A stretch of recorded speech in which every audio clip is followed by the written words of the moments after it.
susurrándome paso a paso la receta. ¿Y cómo es? Un poco de tomillo y bastante irreverencia. Una copita de ron va a calmar. Hola, hola, hola a todas y a todos. Bienvenidos a este nuevo episodio de Frecuencia Operativa, el programa de la Escuela de Psicología Social del Sur. Este es nuestro 9º episodio y como ya estamos acostumbradas en los distintos episodios, vamos a tener una primera parte en la cual la doctora Gladys Adamson nos va a contar algunas joyitas de su historia personal. Después vamos a tener un segundo bloque en la cual vamos a ver un conceptazo, el de hoy. Y una tercera parte en la cual va a haber preguntas de ustedes, en el cual vamos a traer, digamos, acá a este espacio, dudas, consultas que ustedes tienen, que nos hacen habitualmente o que nos pueden hacer en nuestras redes. Así que, bienvenida, doctora Gladys Adamson. Muchísimas gracias. Es muy rico para mí como volver a revivir mi relación, mi vínculo con Pichon Rivière, y siempre descubro aristas, aspectos en los cuales no había pensado hasta ahora. Buenísimo, nosotros nos deleitamos con esos hallazgos. Y también está Ángela Erusalinsky, Angie, para nosotros, que es justamente la que pone la voz de ustedes en este espacio. Bienvenida, Angie. ¿Qué tal? Buenas tardes, Male, buenas tardes, Gladys. Y bueno, como les decía Male, yo voy a ser la que les va a poner voz a todas sus preguntas y consultas. Y bueno, al final voy a estar tomando un poquito más de protagonismo, digamos, para traer esas consultas que ustedes nos han dejado en la semana y nos van dejando siempre. Buenísimo, gracias a ambas. El programa anterior nos contaste sobre tu llegada a Buenos Aires. ¿Y hoy qué nos vas a contar?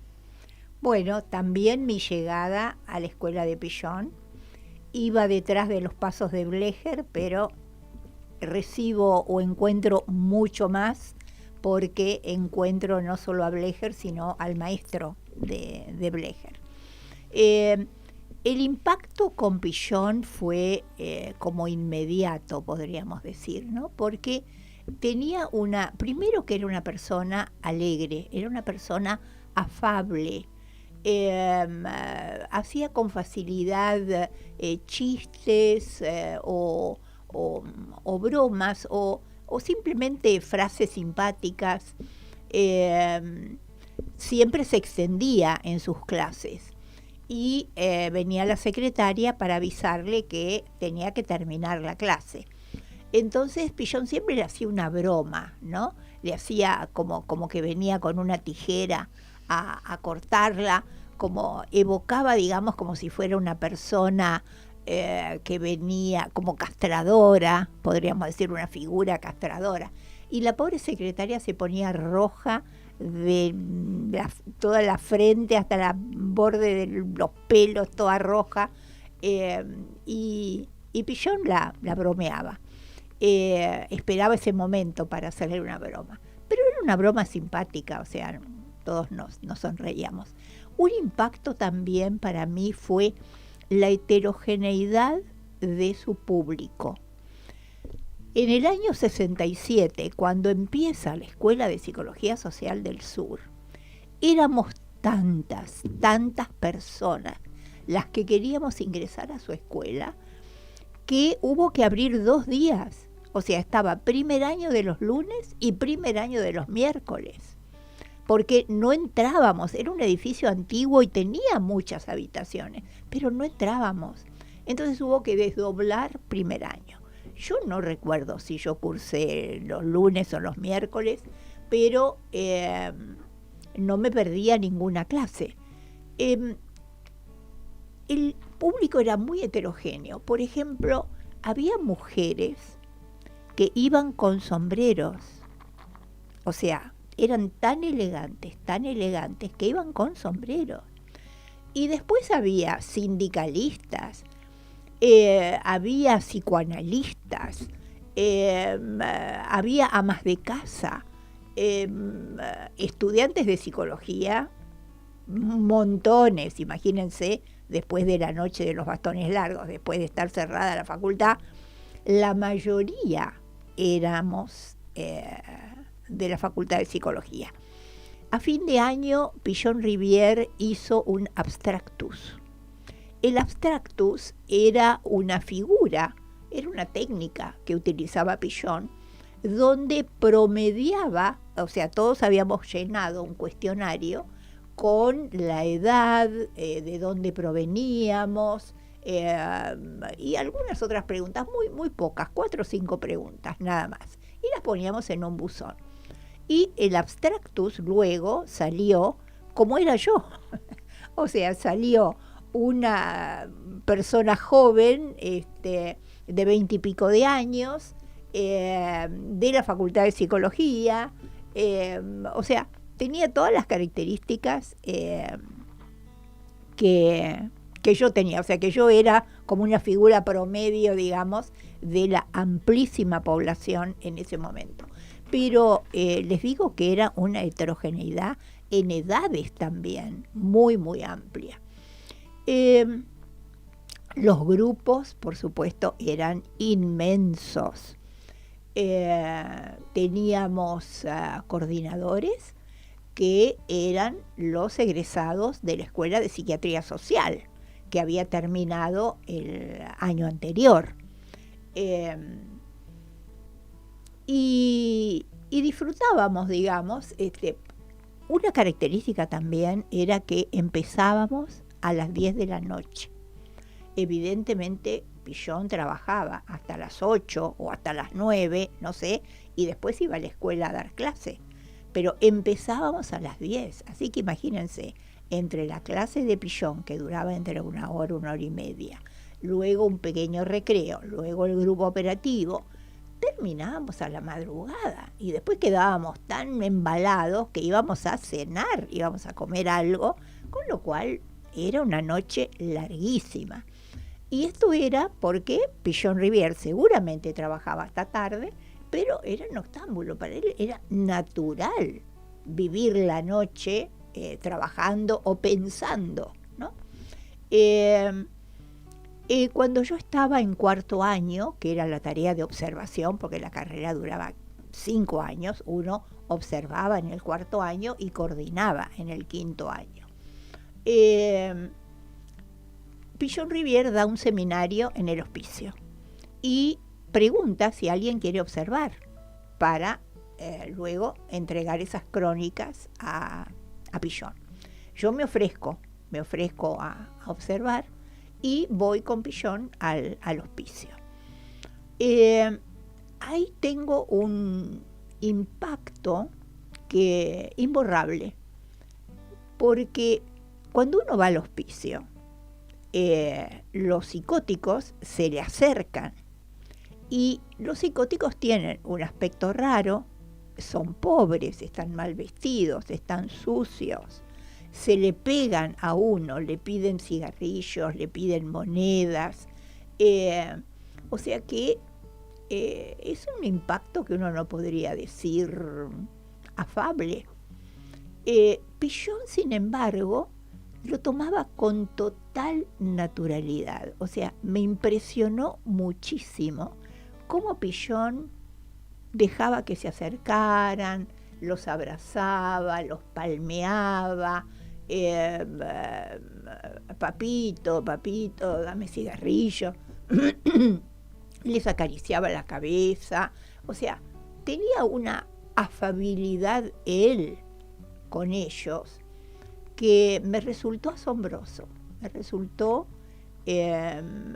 como inédito, como especial, como nunca lo había visto. Y muchos años después, recordando estas escenas, yo decía, Pichon ahí estaba interviniendo, o sea, estaba haciendo algo para cobijarlos, para refugiarlos. O sea, Lacan tiene un término que a mí me parece muy apropiado, que es que los psicóticos son los mayores desamarrados del mundo.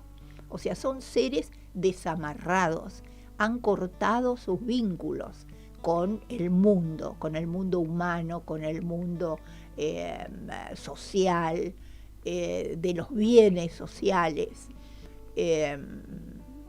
Son un depósito, están como en un depósito, digamos. Entonces, el amarrarlos, el cobijarlos, el abrazarlos, el palmearlos, el recibirlos, me parecía que era como una acción, no sé si llamarla terapéutica o sabia, ¿no?, frente a esos seres desamarrados, darles un amarre. Bueno, terminó el secundario, yo terminé la carrera y me ofrecieron coordinar en la escuela, y después me ofrecieron dar clase, con lo cual terminé coordinando, dando clase. Después fui responsable de tercer año, con lo cual era la supervisora de los coordinadores de tercer año. Entre medio de eso, en el año 74, la escuela recibe una amenaza. Hay un hecho gracioso, digamos, o gracioso trágico, que llaman y la persona dice, cierren esa fábrica de zurdos. Y la persona que escucha esa fábrica de churros. Entonces dice, no, equivocado, y le cuelga. Entonces vuelven a llamar y le dicen, estoy diciendo que cierren esa fábrica de zurdos, que Pillon se vaya, que cierre la escuela, que se vaya del país, que y esta es una amenaza. O sea, fue como muy enérgico, con lo cual no había duda ni equivocación posible. Bueno, se imaginan el impacto que esto produjo, porque la AAA venía cumpliendo sus amenazas. Habían empezado los secuestros, o sea, todavía no era el golpe del 76, pero antes del golpe, la AAA había empezado a operar. Ya había desaparecidos, había muertos, había invasiones a secuestros. O sea, no eran palabras simplemente. Con lo cual se armaron unas discusiones. Era junio, entonces decíamos, bueno, se puede adelantar las vacaciones de julio, adelantemos las vacaciones de julio, pongamos un impas. Y Pillon era muy firme. Él decía, yo no voy a cerrar la escuela, yo no me voy a ir del país, yo voy a estar acá, y si vienen por mí, voy a estar acá. O sea que era absolutamente terminante en su decisión. Y bueno, todos éramos pillonianos, con lo cual todos nos quedamos. Con miedo, no lo voy a negar. Teníamos temor, por lo cual cualquier portazo, cualquier evento, digamos, inesperado, nos provocaba una reacción de susto, digamos. Pero nadie se fue y todos permanecimos en la escuela. En ese momento estaba cursando la escuela la mujer de Timerman, de Jacobo Timerman, que era el director del diario La Opinión. Y entonces se pidió permiso a la señora de Timerman para ver si se podía encontrar si esto era una amenaza era una amenaza suelta, digamos, de algún grupo suelto, o era una orden, la de matar a Pillon. Y bueno, la cuestión es que parece que era un grupo suelto, con iniciativas propias, digamos. Bueno, la cuestión es que no pasó nada. Pero hubo que transitarlo. En el año... Después otras visiones, digamos, de Pillon Pillon estaba siempre en la escuela, siempre estaba dispuesto a recibir anécdotas, pedidos de supervisión, opinión. Muchas veces escuchaba la clase y era una presencia querida, digamos, ¿no? Afable, querida. Por eso cuando a veces se dice Pillon era triste, yo nunca lo vi triste. Lo vi meditando, lo vi reflexivo, pero alguien triste no arma la cantidad de instituciones que Pillon creó a lo largo de su vida. No solamente la APA, sus centros de investigaciones, el IADES, los seminarios en el hospicio, las escuelas, escuela de psiquiatría social, escuela de psicología social. O sea, era un creador de instituciones constantes. No, era muy vital, era alguien con una... Al contrario, me parece que tenía un entusiasmo imparable, porque no dormía, por ejemplo. Después de la amenaza, vivió un tiempo en mi casa y era de terror, porque no dormía. Con lo cual yo sostenía una vida oniroide, podríamos decir, porque no estaba ni totalmente dormida ni totalmente despierta, por no dormir. Era infatigable.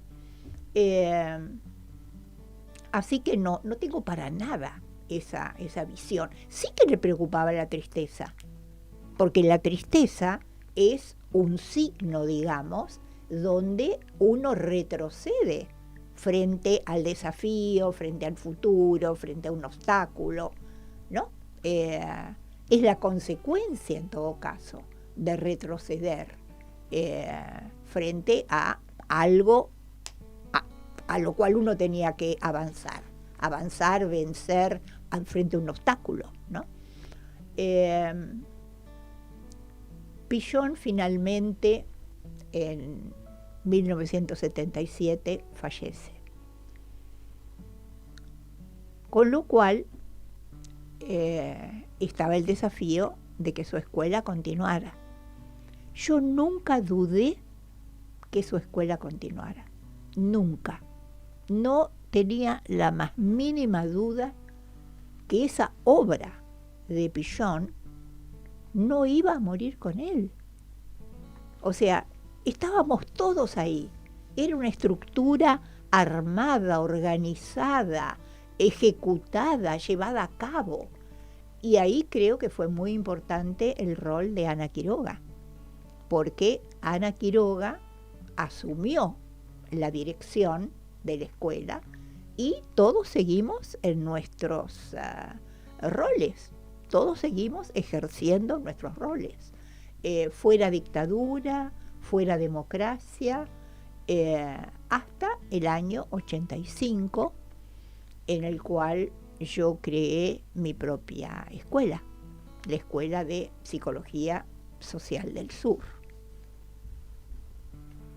Hermoso, otra hermoso zoom en tu vida. Muchísimas gracias por este viaje que nos invitas en cada uno de los episodios.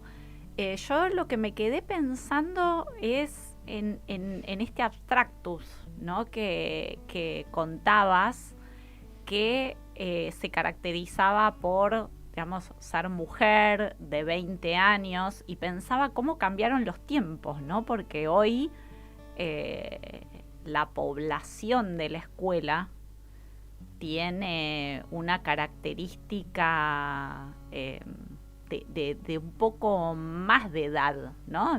Angie, corregime, pero... Sí, tenemos estudiantes creo que de 25 a 60 para arriba, sí, inclusive. Sí, hemos tenido de 18 a 82, Exacto, Eve, hermosa, pero sí. hoy la mayoría están entre 35 y 50, una cosa así. Aparte, perdón, pero también tenemos como la heterogeneidad también de gente que quizás es su primera formación, como gente que eligió la psicología social después de haber tenido otra formación. O sea, no sé, por lo que contabas del abstracto, o sea, no sé, lo que yo entendía es como que quizás la gente que estaba en la escuela de Pillon en ese momento quizás venía más de la psicología o no sé, o sea, era más de esa línea. Y habían cerrado la facultad. Claro. O sea, era había un que estudiar contexto... psicología. A los que les gustaba la psicología había que estudiar en otra parte, digamos, claro. ¿no? Pero bueno, ahora, viendo la población de la escuela, se nota, digamos, a diferentes profesiones, hasta profesiones que se dan cuenta que necesitan las herramientas de la psicología social para aplicarlos en lo que trabajan hoy. Sí, totalmente.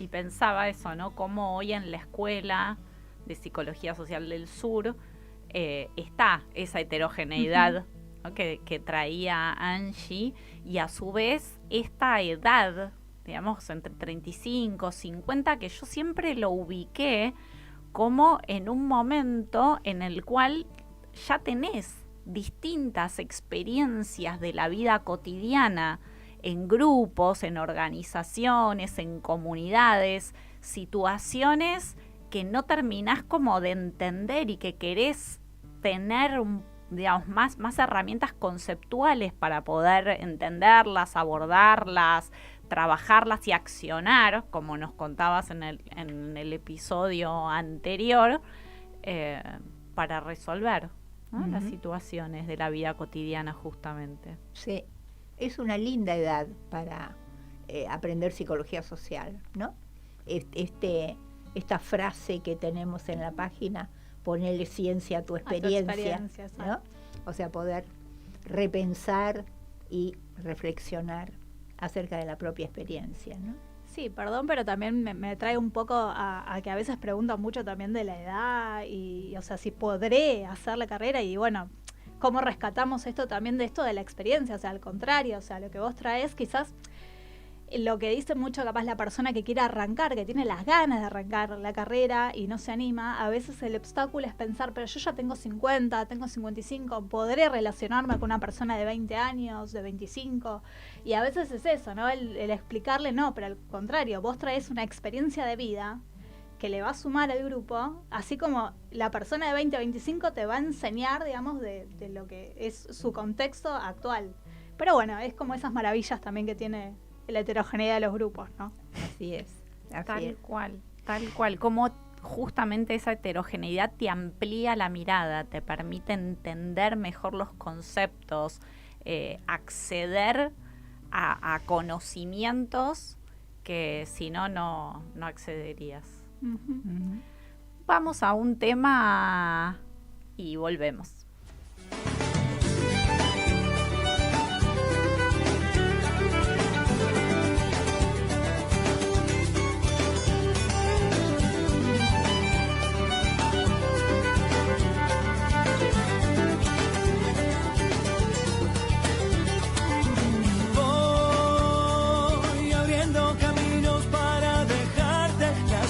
Buenas que aprendo mientras camino mis calles.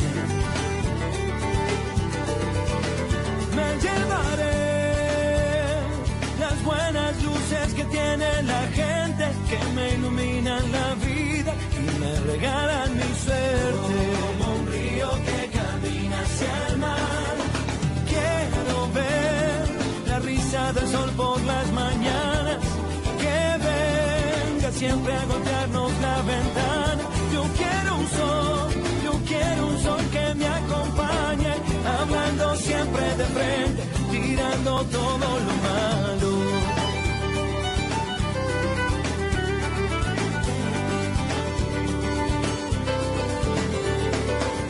Voy abriendo caminos para encontrarte en este mundo perdido. También hay buenos amigos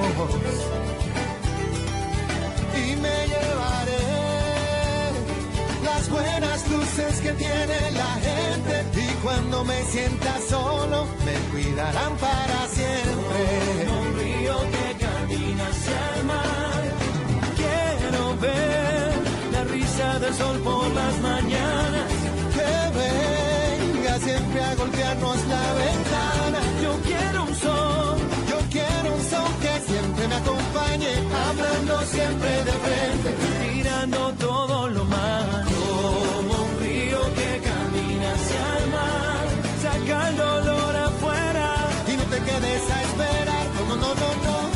Como un río que camina hacia el mar, ríe, llora, que aún queda mucho por andar.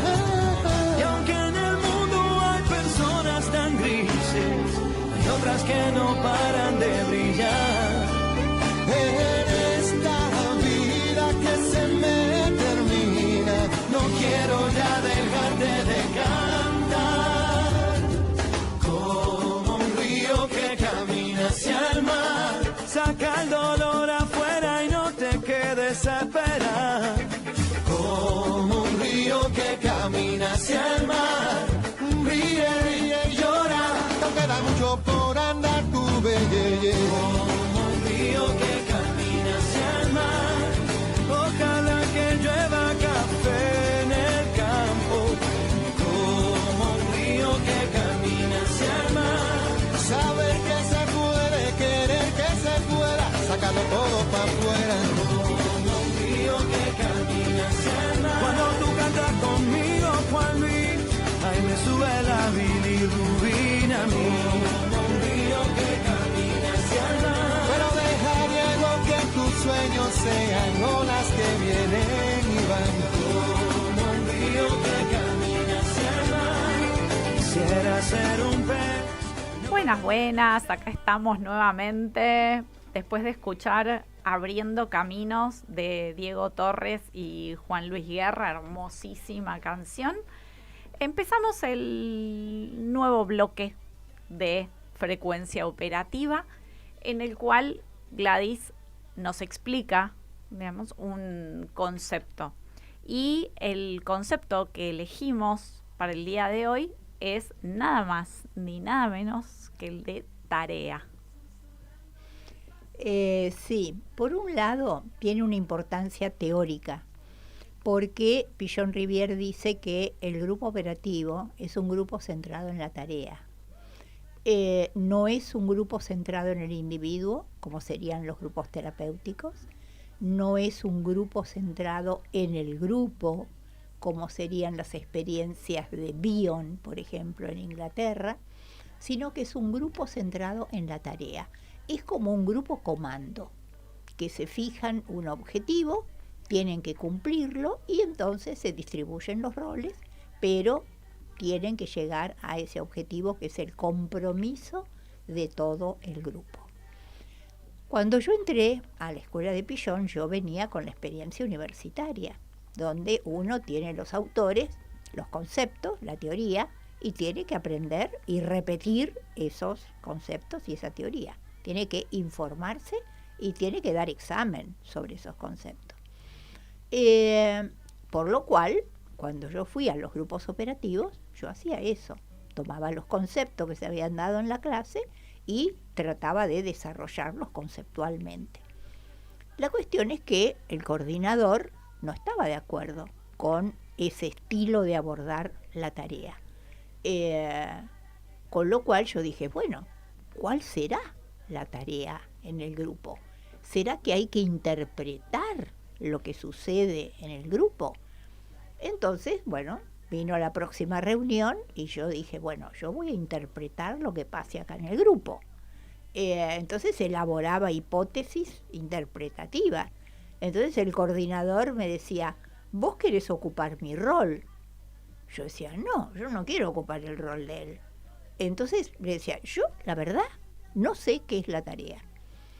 Pillón, en la siguiente reunión, en la siguiente clase que él dio, tomó este emergente y dijo, la tarea es retrabajar la clase, es repensar la clase. Bueno, estas palabras oficiaron como un insight, digamos, para mí, y me liberó porque yo no tenía que hacer tanto esfuerzo, digamos, para desarrollar la tarea, sino que podía pensar en el grupo operativo, podía pensar, podía interrogarme, y entonces accedí a la riqueza de lo que es la tarea en el grupo operativo, donde uno recibe estos impactos y estos estímulos, digamos, de conceptos en la clase, pero después uno los interroga. Pillon-Rivière dice, la clase es un rompecabezas y uno se queda con algunas piezas, no se queda con todas las piezas, con algunas, y las lleva al grupo. Y ahí se arma otro rompecabezas, porque cada uno llevó otro fragmento, entonces se habrá otra figura. ¿Por qué? Porque los materiales son muy heterogéneos. Pueden ser temas de la clase, conceptos, pueden ser conceptos de otros autores que uno asocia, pueden ser situaciones de la vida cotidiana que uno incluye, pueden ser recuerdos de propias experiencias en el pasado, pueden ser discusiones y creaciones que uno lleve a cabo en el debate y en el intercambio, digamos, del grupo. Con lo cual el concepto de tarea es polifacético, es múltiple, y ahí justamente está su riqueza, ¿no? Por eso me parece, y después está el gran misterio que es la tarea latente, porque esa es la tarea explícita. La tarea latente es una tarea que para Pillon tiene que ver con poder desentrañar y poder elaborar, no totalmente conscientemente, digamos, obstáculos que surjan, que pueden ser obstáculos epistemológicos, obstáculos conceptuales, teóricos, a los cuales uno no accede, y pueden ser obstáculos epistemofílicos, o sea, del orden de lo afectivo. Y para Pillon, la circulación de la información es muy importante para ir, usando una palabra cotidiana, sería como ir horadando esos obstáculos, ¿no? En sus múltiples significaciones, en las miradas que los otros otorguen acerca de dificultades u obstáculos que surgen, u otras miradas que nos reposicionen, digamos, con respecto a un concepto o a un saber. La mirada latente tiene que ver en última instancia, creo yo, con flexibilizar el esquema referencial. O sea, que uno se vuelva menos prejuicioso, se vuelva más abierto, se vuelva más flexible, con una posibilidad de complejizar el esquema referencial, que uno luego piense de manera más rica, más abierta hacia el mundo, que uno tolere o amplíe su sensibilidad hacia zonas a las cuales uno no estaba especialmente sensibilizado, y que pueda interactuar de distinta manera, que pueda intercambiar con el otro, porque lo que el grupo operativo tiene de acción es la interacción, que uno hace algo con el otro, ¿no? Cuando interacciona, cuando intercambia, cuando piensa con el otro. Hay una mutua afectación, ¿no? En ese intercambio. Un lujo. Muchísimas Muchísimas gracias. Y vamos a escuchar un nuevo tema. Muchas gracias.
Buenas, buenas. Llegamos a la tercera parte de este episodio de nuestro programa de radio Frecuencia Operativa y llegó el momento de poner la palabra de ustedes, esa pregunta, comentario o lo que quieran dejarnos que nos lo va a traer Angie.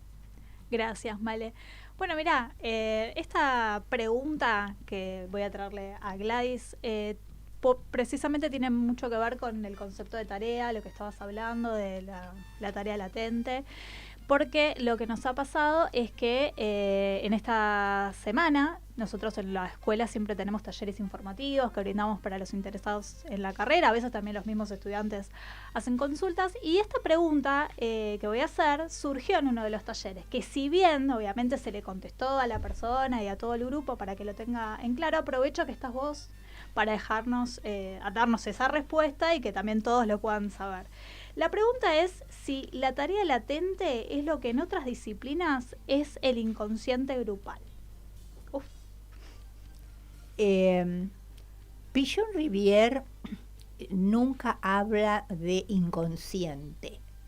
En su psicología social no hay un inconsciente grupal, no hay un inconsciente institucional, no hay un inconsciente comunitario o colectivo. Él, para referirse a esa dimensión, utiliza más el lenguaje de la conceptualización que hace Freud de la interpretación de los sueños, ¿no? Los sueños, dice Freud, tienen un contenido manifiesto y tienen un contenido latente. Pichon toma estos conceptos, o sea, no hay un inconsciente grupal, hay una latencia grupal, hay una dimensión implícita en lo explícito del grupo. O sea, hay algo que es manifiesto y algo que es latente. Y yo creo que Pichon-Rivière toma este concepto de latencia porque es más un guión, o sea, el inconsciente es un concepto estructural, o sea, corresponde a la topología del aparato psíquico. Decir inconsciente grupal implica pensar que hay un aparato psíquico en el grupo, y Pichon obviamente no acepta esto, ¿no?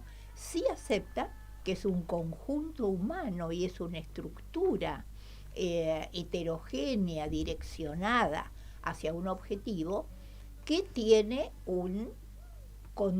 es una crónica, o sea, uno podría hacer un guión, podría hacer una crónica del contenido manifiesto del grupo, pero también una lectura de un guión latente que se juega en ese mismo momento, digamos.